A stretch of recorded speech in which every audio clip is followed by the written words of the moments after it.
तो बच्चों अपना चल रहा था, गेहूँ चल रहा था। तो भारत में जो गेहूँ के उत्पादक क्षेत्र है, पंजाब है, हरियाणा है, उत्तर प्रदेश, पंजाब, हरियाणा, बिहार, राजस्थान, मध्य प्रदेश प्रमुख उत्पादक राज्य हैं। तो हरित क्रांति सर्वाधिक प्रभावित फसल गेहूँ की है बच्चों, क्योंकि इससे ज़्यादा उत्पादन बढ़ा। अब नेक्स्ट है उत्तर प्रदेश। भारत के कुल गेहूँ उत्पादन का 28% उत्पादन करके उत्तर प्रदेश प्रथम स्थान है, क्योंकि यहाँ पर गंगा यमुना का जलोढ़ मैदान है, काप मिट्टी है, और यहाँ खादर बागर का मैदान भी पाया जाता है। तो यूपी का गंगा जमुना तथा गंगा घाघरा दोआब गेहूँ की कृषि के लिए विशेष रूप से प्रसिद्ध हैं। तो दोआब किसे कहते हैं बच्चों? तो दो नदियों का बीच का भूभाग है ना, ये एक नदी है और एक नदी है, तो दो नदियों के बीच के भूभाग को दोआब कहा जाता है बच्चों। तो उसके बीच में यानी कि गंगा और घाघरा दोआब गेहूँ की कृषि के लिए विशेष रूप से प्रसिद्ध है। तो यहाँ पर उत्तर प्रदेश प्रथम स्थान है गेहूँ के उत्पादन में। पंजाब 18% गेहूँ उत्पादन करके पंजाब का दूसरा बड़ा राज्य है भारत में। हरित क्रांति के प्रभाव से पंजाब में गेहूँ की उपज में उल्लेखनीय वृद्धि हुई है। गेहूँ का सर्वाधिक प्रति हेक्टेयर उत्पादन भी पंजाब में होता है। सर्वाधिक प्रति हेक्टेयर के उत्पादन की बात करें तो पंजाब में होता है।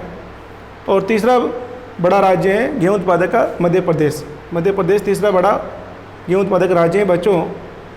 तो इसके बाद में राजस्थान है। तो राजस्थान इंदिरा गांधी नहर के जल के द्वारा हनुमानगढ़ गंगानगर में गेहूँ की कृषि की जाती है। गंगानगर को राजस्थान का अन्न का भंडार भी कहा जाता है।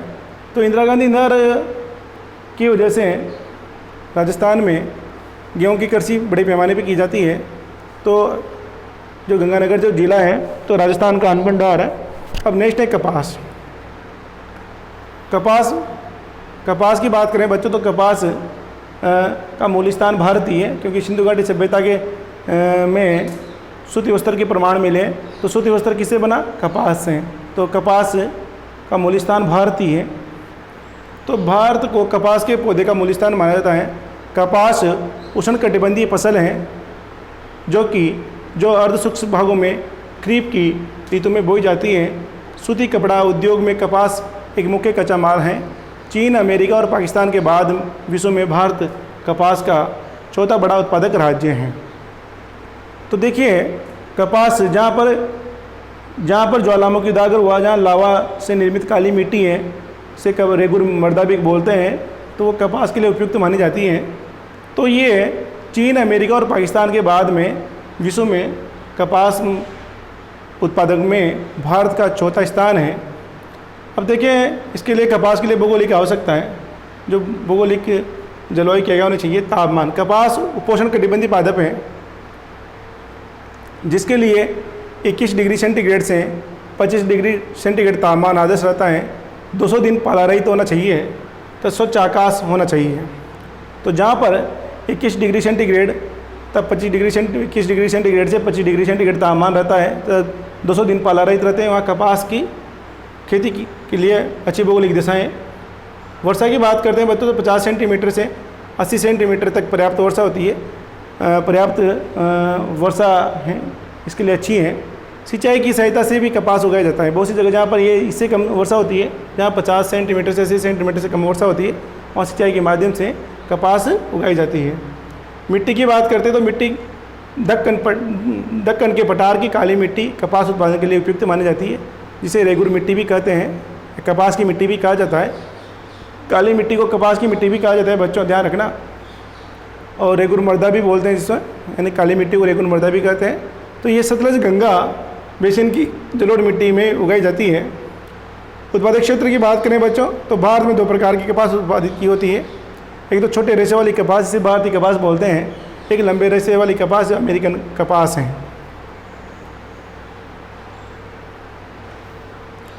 तो भारत में 2 प्रकार की कपास उत्पादित होती है। छोटे रेशे वाली कपास भारतीय कपास और लंबे रेशे वाली कपास अमेरिकन कपास। अमेरिकन कपास को उत्तर पश्चिमी भाग में नरमा कहा जाता है, यानी कि जो है उत्तर पश्चिमी भाग है, पंजाब है, हरियाणा है, राजस्थान है, तो इसमें अमेरिकन कपास को उत्तर पश्चिमी भाग में नरमा कहा जाता है। भारत में कपास उत्पादन में चीन, अमेरिका और पाकिस्तान के बाद चौथे स्थान पर है। भारत में कपास के 3 प्रमुख उत्पादक क्षेत्र हैं। 3 प्रमुख उत्पादक क्षेत्र हैं। देखो बच्चों, तो कपास को क्या कहते हैं, नरमा कहा जाता है। और चीन और अमेरिका और पाकिस्तान के बाद, चीन, अमेरिका और पाकिस्तान के बाद में चौथे स्थान पर कपास उत्पादक में भारत का स्थान। और गुजरात महाराष्ट्र में कपास होती है। पंजाब, हरियाणा, उत्तरी राजस्थान में कपास होती है। आंध्र प्रदेश, कर्नाटक, तमिलनाडु का पठारी भाग, जहाँ पर काली मिट्टी पाई जाती है, वहाँ पर कपास के लिए अच्छी और कपास की फसल उत्पादन भी ज़्यादा होता है। तो ये गुजरात है, महाराष्ट्र है, पंजाब, हरियाणा, उत्तरी राजस्थान, आंध्र प्रदेश, कर्नाटक, तमिलनाडु का पठारी भाग है, यहाँ पर कपास होती है। गुजरात और महाराष्ट्र भारत की 55% कपास उत्पादन करते हैं। गुजरात 34% कपास उत्पादन के साथ प्रथम स्थान पर है और महाराष्ट्र देश की 20% कपास उत्पादन करके दूसरे स्थान पर हैं। तो सबसे ज़्यादा कपास गुजरात में होती है, यहाँ वहाँ पर देश की 34% कपास का उत्पादन होता है। दूसरे स्थान पर महाराष्ट्र है, जहाँ 20% कपास का उत्पादन होता है। और वह आंध्र प्रदेश तीसरा सबसे बड़ा कपास उत्पादक राज्य है। तो गुजरात, महाराष्ट्र और आंध्र प्रदेश तीसरा बड़ा उत्पादक राज्य है। यहाँ की काली मिट्टी कपास की खेती के लिए सबसे उपयुक्त है। पंजाब में कपास की प्रति हेक्टेयर उपज देश में सर्वाधिक है। अगर हम उत्पादन की बात करें तो पंजाब में कपास की प्रति हेक्टेयर उपज है वो सर्वाधिक है। तो राजस्थान में हनुमानगढ़ और गंगानगर में सबसे बड़ा कपास उत्पादक जिला है। तो राजस्थान में हनुमानगढ़ सबसे बड़ा, राजस्थान में अगर बात करते हैं, राजस्थान में एक ही जिला है हनुमानगढ़, तो वहाँ हनुमानगढ़ में सबसे बड़ा कपास उत्पादक जिला है, जहाँ अमेरिकन कपास होती है। यहाँ पर बीटी कॉटन कपास एक आनुवांशिक रूप से संशोधित कपास है, यानी कि आनुवांशिक रूप से संशोधित कपास है बच्चों है। जीएम फसलें, जेनेटिक मॉडिफाइड, यानी कि ऐसे पौधे या फसलें जिन्हें जीन्स परिवर्तित या संशोधित किए जा चुके हैं, आनुवांशिक रूपांतरित ने जेनेटिकल मॉडिफाइड पौधे कहलाते हैं। इस तकनीकी द्वारा शुष्क, शीत, ताप आदि के प्रति अधिक सहिष्णु फसलों का निर्माण किया जा सकता है, जैसे कपास है, मक्काएँ, सरसों आदि। इसमें क्या होता है बच्चों कि जो कपास में जो जीवाणु विषाणु जो भी लगते हैं, तो कीटाणु विषाणु, तो उन्हीं से मॉडिफाइड करके उन्नत किस्म का बीज तैयार किया जाता है। तो ये बीटी कॉटन कपास है। तो आनुवांशिक रूप से संशोधित कपास भी बोलते हैं इसको। जो ये आनुवांशिक जो गुण होते हैं उसको में परिवर्तित करके, उसमें संशोधित करके रोग प्रतिरोधक क्षमता बढ़ाकर इस निर्माण किया जाता है। आगे देखिए, बीटी बेसिलस thuringiensis एक प्रकार का जीव विष है जो बेसिलस thuringiensis नामक जीवाणु से निर्मित होता है। बेसिलस thuringiensis नामक जीवाणु से निर्मित होता है। ये पीड़कों के प्रति प्रतिरोधकता पैदा करता है, यानी कि जो जितने भी कीटाणु लगते हैं, विषाणु लगते हैं, उनके प्रति प्रतिरोधकता पैदा करता है, जिससे कीटनाशकों के उपयोग की आवश्यकता नहीं होती। जिससे क्या होता है, जो हम कीटनाशक दवाएं छिड़कते हैं ना, उसकी आवश्यकता नहीं होती। अब एक गन्ना एक उष्ण और उपोष्ण कटिबंधीय फसल है। गन्ना एक उष्ण और उपोष्ण कटिबंधीय फसल है बच्चों, जो घास कुल से संबंधित है, यानी घास की कुल से संबंधित है। घास की तरफ फूटती है, घास की तरह उगती है, तो ये घास कुल से संबंधित है। भारत को गन्ने की जन्मस्थली होने का गौरव प्राप्त है। ब्राज़ील के बाद भारत दूसरा बड़ा गन्ना उत्पादक देश है। गन्ना से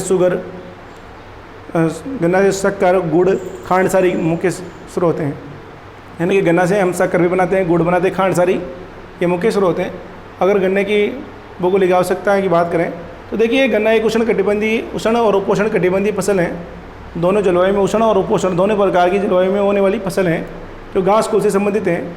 भारत को गन्ने की जन्मस्थली होने का गौरव प्राप्त है।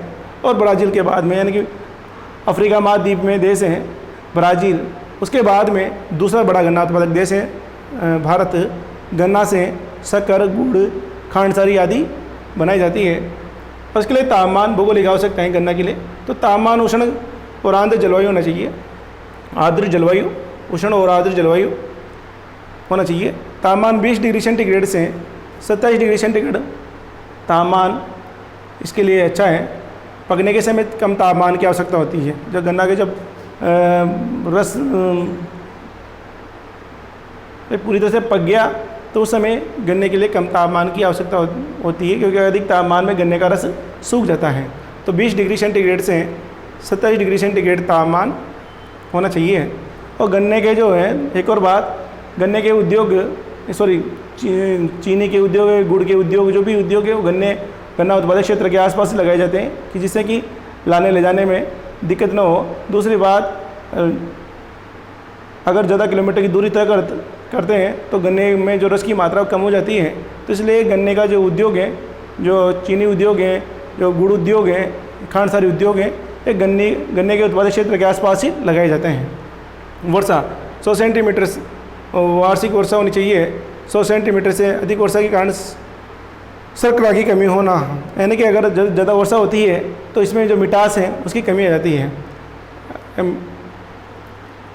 मृदा, गन्ना उत्पादन हेतु नाइट्रोजन जीवाश्म युक्त उपजाऊ मिट्टी आवश्यक है।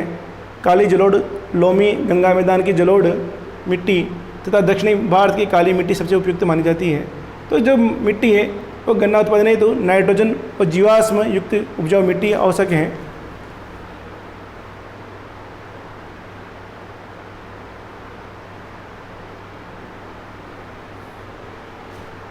इसके लिए गन्ना उत्पादन के हेतु नाइट्रोजन और जीवाश्म युक्त उपजाऊ मिट्टी आवश्यक है।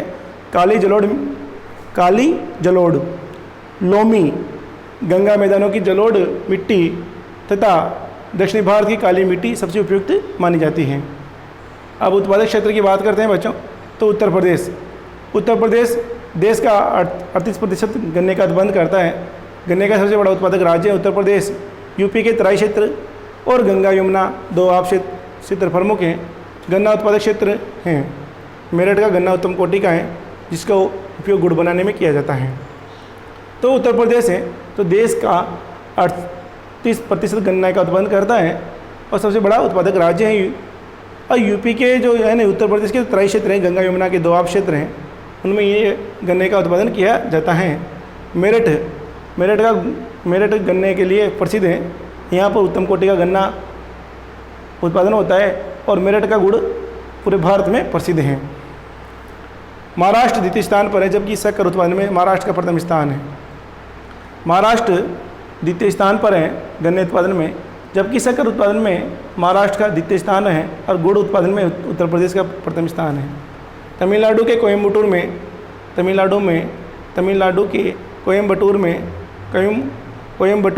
में राष्ट्रीय गन्ना अनुसंधान संस्थान स्थित है। तमिलनाडु में समुद्र तटीय जलवायु के कारण गन्ने में मिठास अधिक होती है। देखिए, जो जलवायु है वो नम जलवायु है तमिलनाडु की। तो नम जलवायु की वजह से जो गन्ने का जो मिठास है वो तमिलनाडु का जो समुद्र तटीय होने की वजह से जो जलवायु है वह आर्द्र होने की वजह से वहाँ की गन्ने की मिठास अधिक है। पश्चिम बंगाल में गन्ने का सर्वाधिक प्रति हेक्टेयर उत्पादन होता है। पश्चिम बंगाल में गन्ने का सर्वाधिक प्रति हेक्टेयर उत्पादन होता है। बिहार, पंजाब, हरियाणा, कर्नाटक, आंध्र प्रदेश आदि गन्ना उत्पादक राज्य हैं। तो ये बच्चों ये हैं कि कौन कौन से उत्तर प्रदेश हैं। इसके बाद में महाराष्ट्र द्वितीय स्थान पर है और तमिलनाडु तृतीय स्थान पर है। और इसके बाद में बिहार है, पंजाब है, हरियाणा है, कर्नाटक है, आंध्र प्रदेश है आदि में गन्ने उत्पन्न होता है। और पश्चिम बंगाल में गन्ने का सर्वाधिक प्रति हेक्टेयर उत्पादन होता है। अगर सर्वाधिक प्रति हेक्टेयर उत्पादन की बात होती है तो पश्चिम बंगाल है।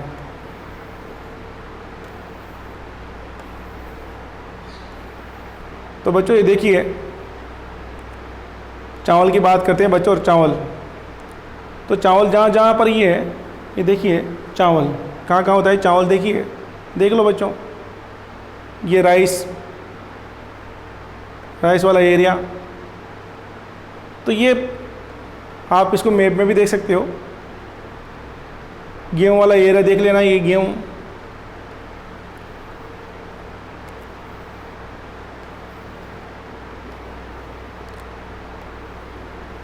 अब नेक्स्ट चाय।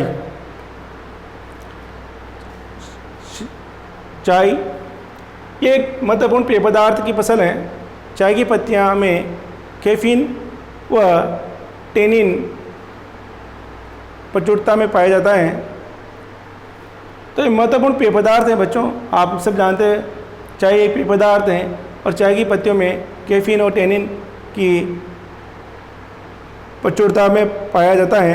चाय सर्वप्रथम चीन में उगाई गई थी। भारत में अंग्रेजों द्वारा सर्वप्रथम 1840 में असम की ब्रह्मपुत्र घाटी में प्रारंभ की गई हैं। भारत विश्व का अग्रणी चाय उत्पादक और श्रीलंका के बाद में दूसरा सबसे बड़ा उत्पादक निर्यातक देश है। अब देखिए, अंग्रेजों के द्वारा यहाँ पर चाय उगाई गई थी और चाय पेय पदार्थ हैं। चाय सर्वप्रथम चीन में उगाई गई थी। भारत में अंग्रेजों के द्वारा सर्वप्रथम 1840 में असम की ब्रह्मपुत्र घाटियों में प्रारंभ की गई थी। भारत विश्व का अग्रणी चाय उत्पादक देश हैं। श्रीलंका के बाद में दूसरा सबसे बड़ा निर्यातक है, क्योंकि अग्रणी है चाय में प्रथम स्थान है। और अगर हम निर्यात की बात करें तो सबसे ज़्यादा श्रीलंका निर्यात करता है विश्व में, क्योंकि अधिकांश चाय की खपत हमारे भारत में हो जाती है, इसलिए भारत दूसरा सबसे बड़ा निर्यातक राज्य है। अब इसके लिए भौगोलिक दशाएं, तापमान, चाय के लिए तापमान उष्ण उपोष्ण कटिबंधीय जलवायु है में देखो, जहाँ उष्ण और उपोष्ण कटिबंधीय जलवायु पाई जाती है वहाँ पर हम चाय की खेती कर सकते हैं। वर्ष भर उष्ण और नम और पालारहित जलवायु की आवश्यकता होती है। जहाँ पर उष्ण और उपोष्ण कटिबंधीय जलवायु है तथा वर्ष भर उष्ण, नम और पालारहित जलवायु की आवश्यकता होती है। 20 डिग्री सेंटीग्रेड से 35 डिग्री सेंटीग्रेड के मध्य तापमान, लेकिन 25 डिग्री सेंटीग्रेड आदर्श तापमान होता है चाय के लिए। जहाँ पर 20 डिग्री सेंटीग्रेड से 35 डिग्री सेंटीग्रेड तापमान होता है वहाँ हम चाय की खेती कर सकते हैं, लेकिन 25 सेंटीग्रेड इसके लिए तापमान आदर्श होता है। वर्षा, उच्च वर्षा यानी 150 सेंटीमीटर से 250 सेंटीमीटर वर्षा इसके लिए अनुकूल होती है। वर्षा का वितरण पूरे साल होना चाहिए, यानी कि फुहारें होनी चाहिए। जहाँ पर 150 से 250 सेंटीमीटर वर्षा होती है वहाँ पर चाय आसानी से, इसकी भौगोलिक दशा है। मिट्टी, अगर मृदा की बात करें, हल्की लोमी मिट्टी, खामोश लोहे की प्रचुरता और रासायनिक उर्वरकों और खाद का लगातार उपयोग आवश्यक होता है। दो जो मिट्टी है बच्चों, तो हल्की लोमी मिट्टी, खामोश यानी कि पेड़ पौधों के सड़े गले पदार्थ वाली मिट्टी होनी चाहिए। लोहे की जिसमें प्रचुरता की मात्रा, लोहे की मात्रा प्रचुरता में हो तो अच्छी छाई होती है। और रासायनिक उर्वरक और खाद का लगातार इसमें प्रयोग होता है, इसमें जब जाके चाय की खेती की जा सकती है। तो मिट्टी की बात करें तो हल्की लोमी मिट्टी इसके लिए अच्छी है। इसमें खामोश हो, यानी कि पेड़ पौधों की सड़ी गली पत्तियाँ के खाद हो, लोहे की मात्रा हो, लोहे की प्रचुरता हो मिट्टी में, लोहे की प्रचुरता हो और रासायनिक उर्वरक और खाद का लगातार प्रयोग होता है। श्रम, चाय एक श्रम प्रधान उद्यम है, यानी कि चाय में सबसे ज़्यादा श्रम की आवश्यकता होती है, तोड़ने के लिए, लगाने के लिए, उसकी निराई गुड़ाई करने के लिए। तो चाय एक श्रम प्रधान उद्यम है। इसके लिए प्रचुर मात्रा में सस्ता कुशल श्रमिक चाहिए। इसकी ताजगी बनाए रखने के लिए चाय की पत्तियां बागानों में ही संसाधित की जाती हैं। तो ये है इसके लिए। अब उत्पादक क्षेत्र, भारत के प्रमुख चाय उत्पादक क्षेत्र देखें। असम की कुल शस्य क्षेत्र के 52, यानी कि असम की कुल भूमि में, यानी कृषि क्षेत्र में के 52% भाग पर चाय का उत्पादन किया जाता है, क्योंकि चाय के उत्पादन के लिए ढलान युक्त भूमि उपयुक्त होती है और असम में ये भौगोलिक दशाएँ चाय के लिए उपयुक्त हैं। तो असम की कुल शस्य क्षेत्र के 52% भाग पर चाय का उत्पादन किया जाता है। असम भारत का सबसे बड़ा चाय उत्पादक राज्य है, जो देश की 54% चाय उत्पादित करता है। क्योंकि जो चाय के जितनी भी भौगोलिक दशाएँ चाय के लिए उपयुक्त मानी जाती है वो असम राज्य में मिलती हैं, तो इसलिए 52% भाग पर चाय का उत्पादन किया जाता है। असम भारत का सबसे बड़ा चाय उत्पादक राज्य है, देश की 54% चाय उत्पादित करता है। अब देखिए पश्चिम बंगाल में दार्जिलिंग है, जलपाईगुड़ी है और कूच बिहार प्रमुख हैं। दार्जिलिंग, जलपाईगुड़ी और कूच बिहार प्रमुख हैं। तो यहाँ पश्चिम बंगाल में दार्जिलिंग में हरी चाय भी पैदा की जाती है, हरी ग्रीन टी, तो ये दार्जिलिंग में उत्पादित की जाती है। जलपाईगुड़ी, कूच बिहार प्रमुख हैं। तमिलनाडु में नीलगिरी और इलायची की पहाड़ियाँ में चाय का उत्पादन होता है। तमिलनाडु राज्य की बात करें तो नीलगिरी और इलायची की जो पहाड़ियाँ हैं वहाँ पर चाय का उत्पादन होता है। केरल के तिरुचूर व पालघाट प्रमुख उत्पादक जिले हैं। अन्य में देखें तो हिमाचल प्रदेश है, उत्तराखंड है, मेघालय है, आंध्र प्रदेश है, त्रिपुरा आदि राज्यों में भी चाय उगाई जाती है। देख लीजिए बच्चों, असम 52% चाय होती है, यहाँ पर 52% भूमि पर चाय की खेती की जाती है और भारत में सबसे बड़ा चाय उत्पादक राज्य है और देश की 54% चाय उत्पादित करता है। फिर दूसरा है पश्चिम बंगाल, वहाँ पर दार्जिलिंग है, जलपाईगुड़ी है, जलपाईगुड़ी कूच बिहार प्रमुख है। फिर तमिलनाडु की नीलगिरी इलायची की पहाड़ी में चाय का उत्पादन होता है। केरल के तिरुचूर और पालघाट प्रमुख उत्पादक जिले हैं। अन्य हिमाचल प्रदेश, उत्तराखंड, मेघालय, आंध्र प्रदेश और त्रिपुरा आदि राज्यों में चाय उगाई जाती है। उद्यान कृषि की बात करें, उद्यान कृषि, अब है उद्यान कृषि, इसके बाद में हम देखेंगे कि और भी है।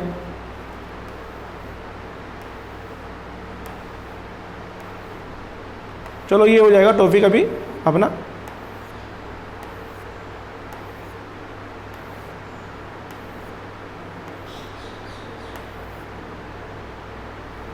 चाय हो गया,